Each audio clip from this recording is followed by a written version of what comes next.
হাতে হাতে চলছে সুপারির খোসা ছাড়ানোর কাজ।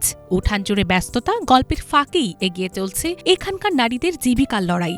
আর সেই ব্যস্ততার মাঝেই তৈরি হচ্ছে বাড়তি আয়ের নতুন পথ।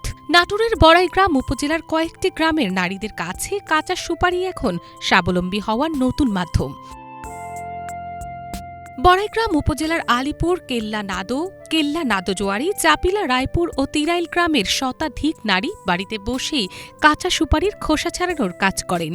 সংসারের কাজ শেষ করেই হাতে তুলে নেন সুপারি। প্রতি কেজিতে ১০ থেকে ১৫ টাকা মজুরি পান তারা। প্রতিদিন ১০ থেকে ১৫ কেজি সুপারি প্রক্রিয়াজাত করে ১২০ থেকে ১৮০ টাকা পর্যন্ত আয় করেন তারা। এই আয় সংসারের নিত্য প্রয়োজনীয় খরচ, সন্তানের লেখাপড়ার ব্যয় মেটানোর পাশাপাশি কেউ কেউ করছেন সঞ্চয়ও। আমরা মধ্যবিত্ত পরিবার, আমার স্বামী কৃষিকাজ করে খায়, কিন্তু আমরা ছোট পরিবার, 2টা ছেলে মেয়ে মাদ্রাসায় পড়াই। কিছু সময় অবসর থাকে, সেই সময়টা আমরা এই সুপারি কাটার কাজে খাটাই। সুপারি কাটলে টাকা পয়সা উন্নতি হয়, সংসারে হাঁস মুরগি পালা যায়। হাজারে বসে থাকলে তো আরে মনে করো যে এই টাকাটা আসে না, তো এই কাজটা করলে পারে মনে করো যে টাকা পয়সা ওরে হাতে আসে। আমরা বাড়িতে থাকি, কাজের পাশাপাশি আমরা সুপারি কাটি। আমার শাশুড়ি, আমি সুপারি কাটি বাচ্চার স্কুলের খরচ, টুকিটাকি ভাবে সচ্ছলভাবে আমরা সংসার চলে। জেলার বাইরে থেকে কাঁচা সুপারি সংগ্রহ করে স্থানীয় উদ্যোক্তারা গ্রামের নারীদের কাছে ওজন অনুযায়ী পৌঁছে দেন। খোসা ছাড়ানোর পর আবার ওজন করেই তা সংগ্রহ করা হয়। এতে করে ঘরে বসে নিয়মিত আয়ের সুযোগ পাচ্ছেন এখানকার নারীরা। এই সুপারিটা হচ্ছে প্রথমে মানুষের এই পুকুর থেকে উঠাই নিয়ে যায়, মানুষের বাড়ি বাড়ি দিই, মহিলারা কাটিং করে আবার ওইটা কেজি ধরে উঠাই নিয়ে যায়, আমরা বাড়িতে নিয়ে যায়, আবার প্রসেসিং করে এটা আবার মোকামে পাঠাই দিই। সুপারিটা এটা আসলে কেজি ভাবে ছিলা হয়, পার কেজি 15 টাকা।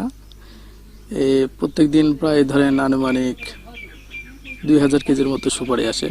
সরকারি কোনো সহায়তা ছাড়াই স্থানীয় উদ্যোক্তাদের এই উদ্যোগ গ্রামীণ নারীদের জন্য তৈরি করছে কর্মসংস্থানের নতুন সুযোগ। স্থানীয় জনপ্রতিনিধিদের মতে এমন উদ্যোগ আরও বিস্তৃত হলে গ্রামের অর্থনীতিও আরও শক্তিশালী হবে।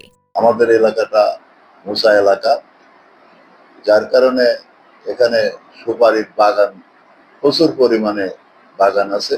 এই সুপারির যে খোসা, এই খোসা যাদের দ্বারা সাধারণ গরিব শ্রমিক যারা সিলাই নিচ্ছে, এদেরও প্রতি কেজি যেটা আমি জেনেছি সেটা হচ্ছে যে 15 টাকা তাদের পারিশ্রমিক।